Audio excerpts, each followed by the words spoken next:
Welcome to Arab Center, Washington, D.C. This is Khalil Jahshan. I'm Executive Director of the Center. And today, on this expert interview program, we are going to discuss the ICC, the International Criminal Court in The Hague, and its issuing today of arrest warrants for different leaders in the Middle East. As you know, this topic is not new and has been in the news actually for months, long months.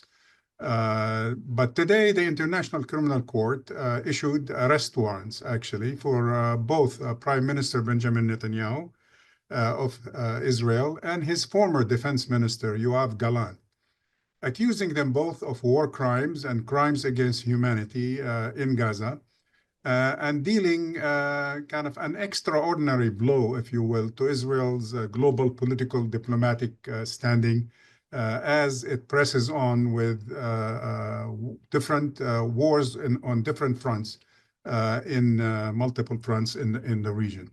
To help us decipher this decision and understand this decision by the International Criminal Court, its background, and its implications, we're very delighted today to have our own colleague, Jonathan Kuttab, who is a well-known international human rights attorney. He practiced and still practices law in the U.S., in Palestine, and in Israel.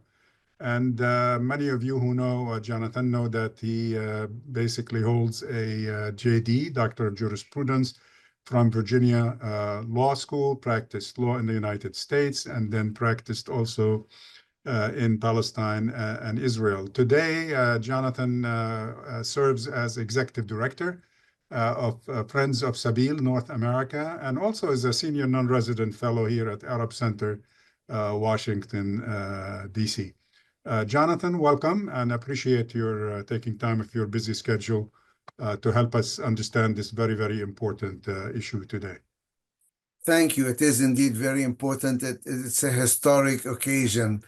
I remember myself one time when I was visiting The Hague and staying at the hotel that was right across the courtyard from the prison where Milosevic was in jail waiting trial for his war crimes. It was a very moving moment for me as a human rights practitioner to see justice finally actually take place.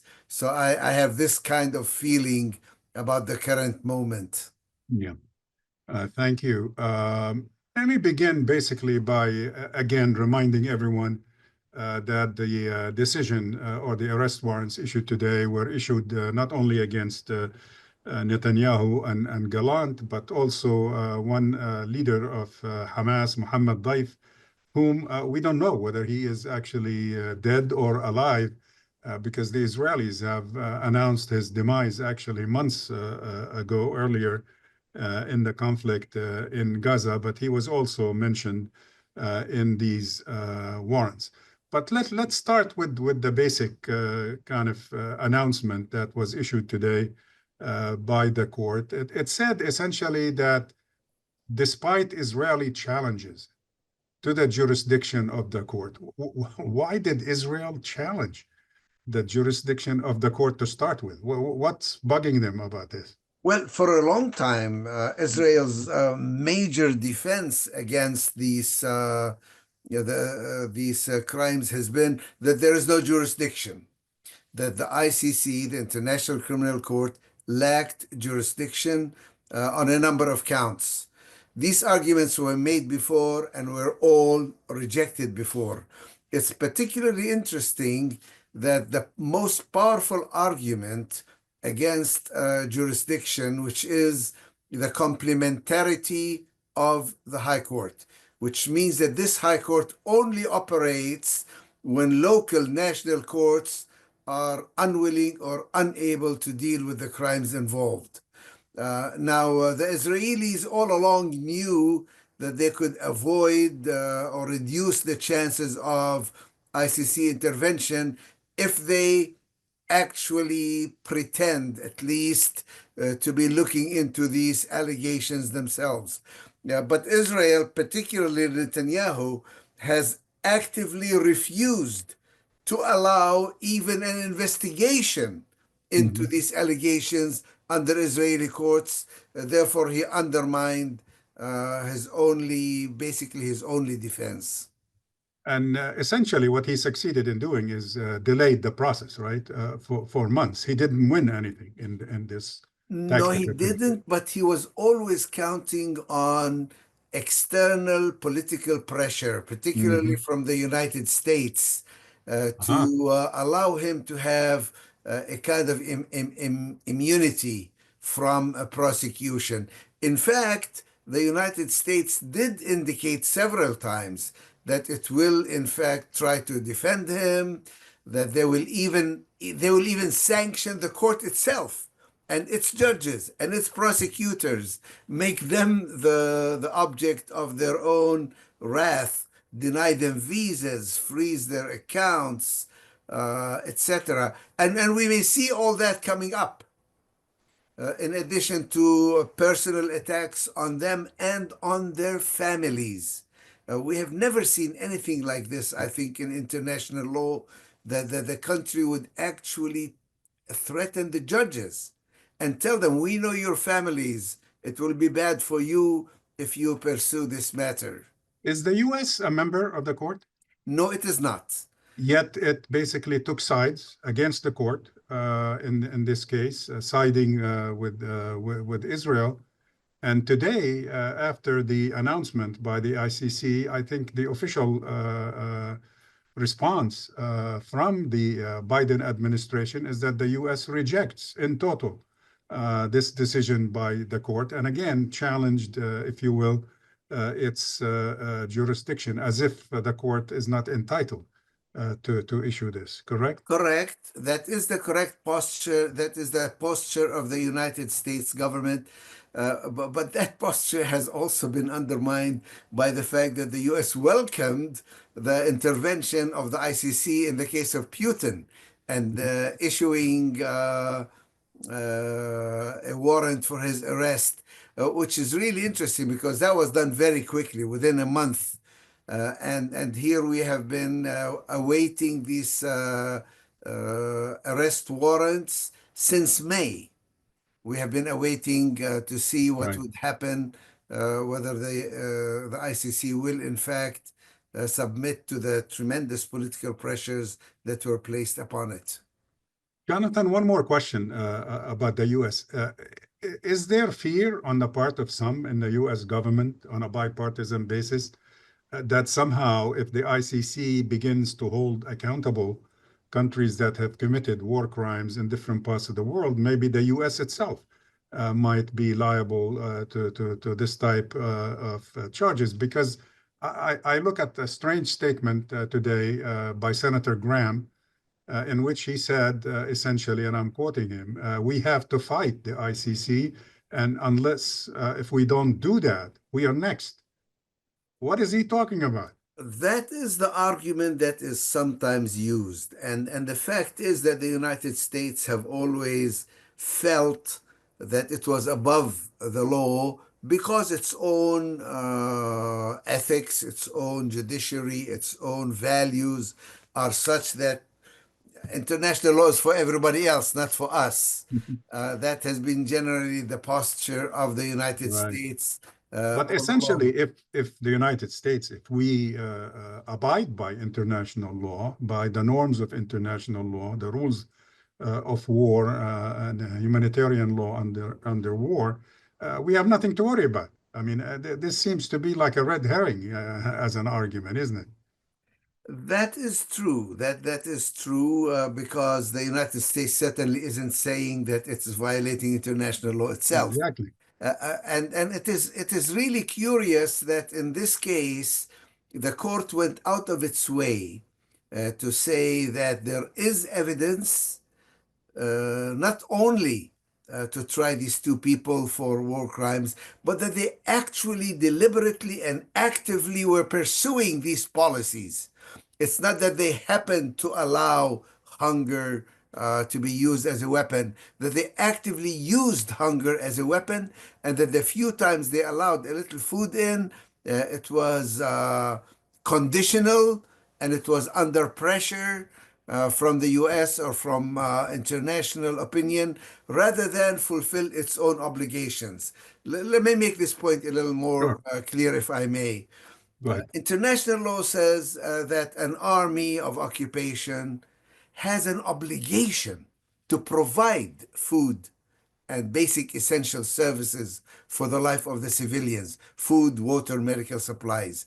The court here is saying not only have they failed in that obligation, but they have actively and deliberately prevented food, water, fuel, medical supplies from reaching those who needed it, and that this is an ongoing matter. This is the second part that I think most people have missed, is that usually these arrest warrants are kept under seal. They are secret in order not to have witnesses be intimidated, in order actually to capture the criminals involved. But in this case, the court says we will deviate from our regular practice and announce them precisely because there are ongoing activities that are violative of international law. So the crime is an ongoing crime, and we need to put a stop to it. That is why we have openly declared that we are issuing these arrest warrants. Yeah, let me probe this matter a little bit deeper. As you said, what essentially we're talking about is war crimes committed in Gaza and in Israel proper, correct? Or Ye- mostly in Gaza. Mostly they're talking about in Palestine.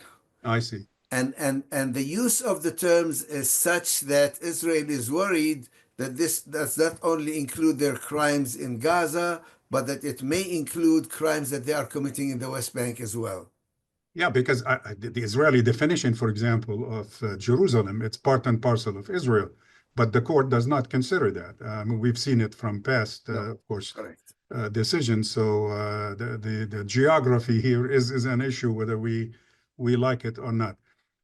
But is this all about essentially criminal responsibility, trying to hold people who waged the ongoing war in the region basically criminally responsible for war crimes committed thus far?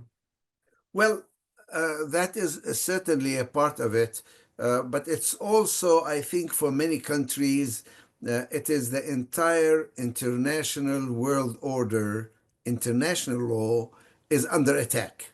Hmm. And it is really interesting to see the reaction, particularly of European countries, which usually support the state of Israel, including Germany, France, Holland, and others who usually, and even England, who usually would totally support the state of Israel. I've heard officials from these countries actually say, yes, of course, you have the right of self defense. We're not questioning that, but we are saying you have to do it according to law.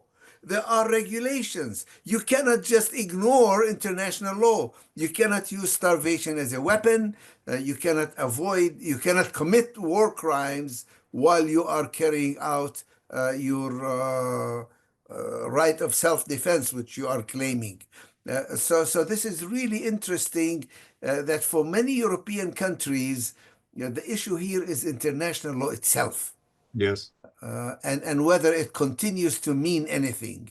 Therefore, I expect that this decision today is going to have many more consequences beyond the actual imprisonment and trial of the two criminals involved here. Yeah.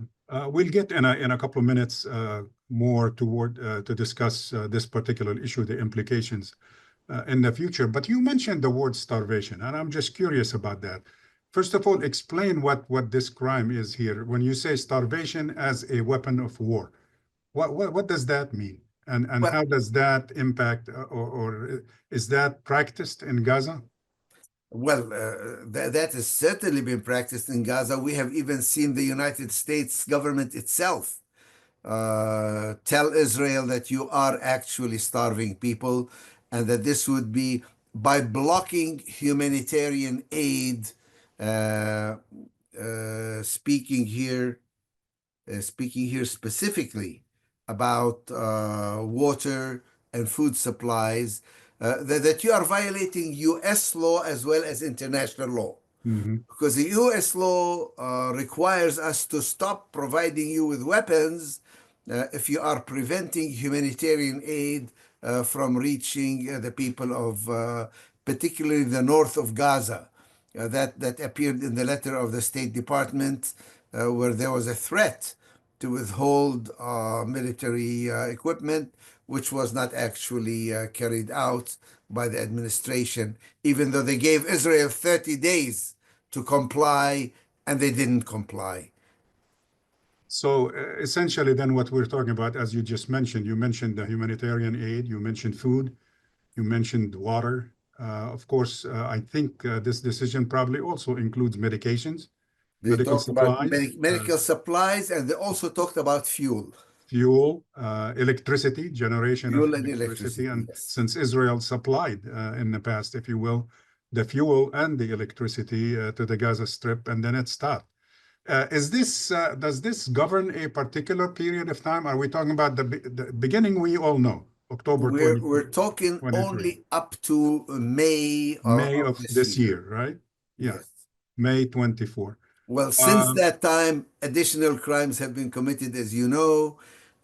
Just this week, we learned that the entire desalination compound in Gaza, which has not been mhm. operating, is now physically under Israeli control, and they are turning it into some kind of army base. So they have an obligation which they are not fulfilling, but they are also preventing others from providing food and water and medical supplies. All things that are kind of indispensable for their own survival as a people. Correct. Uh, all right. Let me ask you this. I mean, unlike you, I'm not a lawyer. I don't have the benefit of a legal mind and legal interpretation.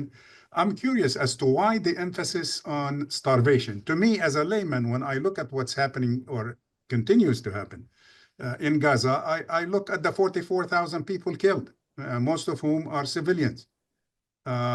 More than 50, 60% or even more are women, children, elderly, and so on. To me, that's the crime against humanity. Why the emphasis on starvation rather than on the killing of people, the kind of wanton killing on purpose? Well, the list of crimes is very long Yeah. and detailed.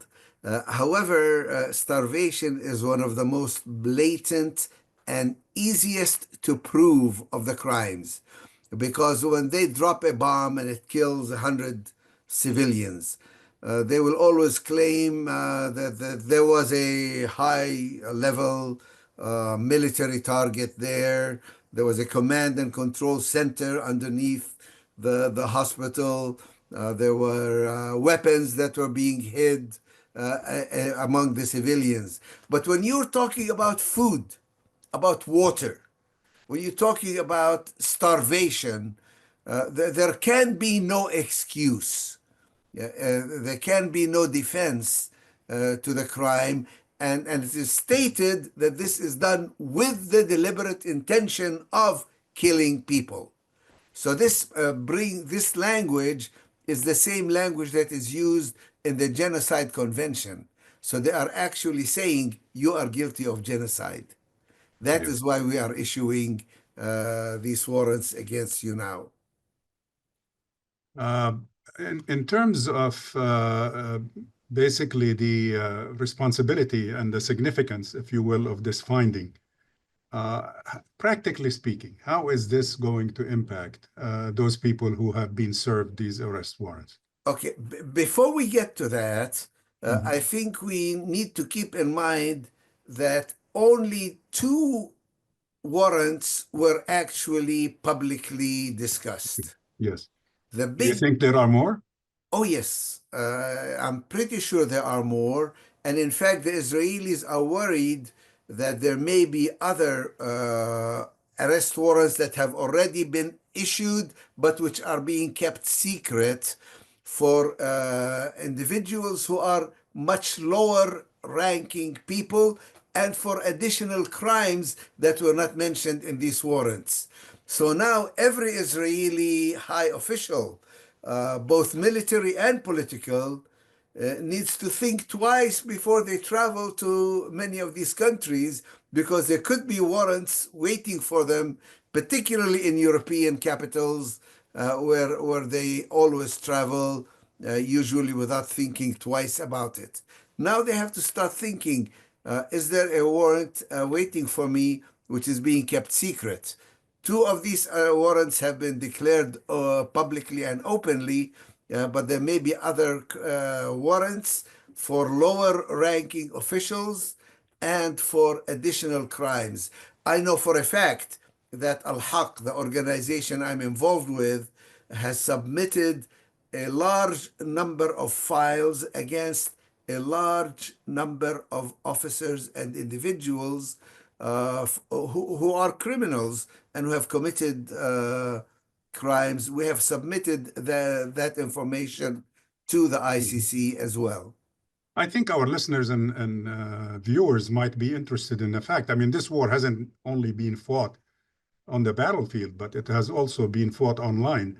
And the fact that so many Israeli soldiers and officers have been online bragging about their crimes, and all this has been documented, I assume this is going to be basically get this new aspect of international law online, essentially brought in, and if we are to hold these people accountable. Yes.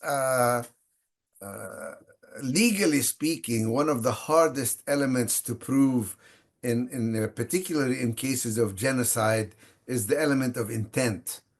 How do you prove that they really intended these consequences? And the answer is they have said it. They have bragged about it. They have repeatedly said it at all levels of Israeli government, publicly, and as you said, online. They have documented it. They have filmed it. They have stated this is what we are doing, and we want everybody to know this is what we are doing. It's amazing. It's always been amazing to me how criminals would actually film themselves and put it online. It's amazing. Let me ask you about this. I heard an Israeli commentator this morning refer to the practical impact on Netanyahu having received one of these warrants. He said the world has shrunk today as far as Netanyahu is concerned. What does he mean by that? The map of the world has shrunk. And does that mean he can't go to these countries that are members?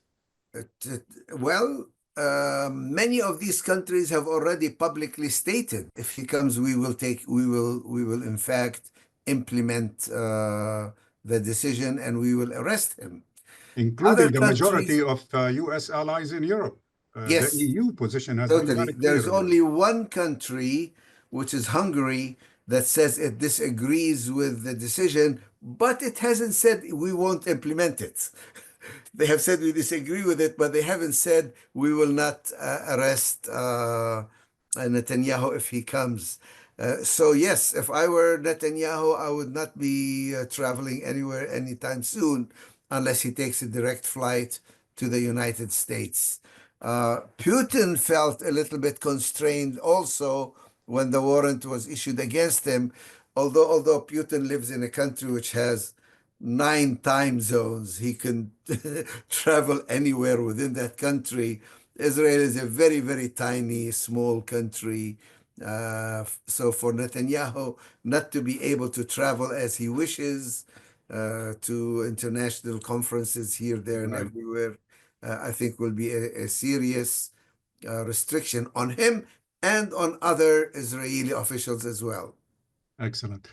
Let's conclude with this question, Jonathan. Is this decision by the court binding on the 124 members or signatories?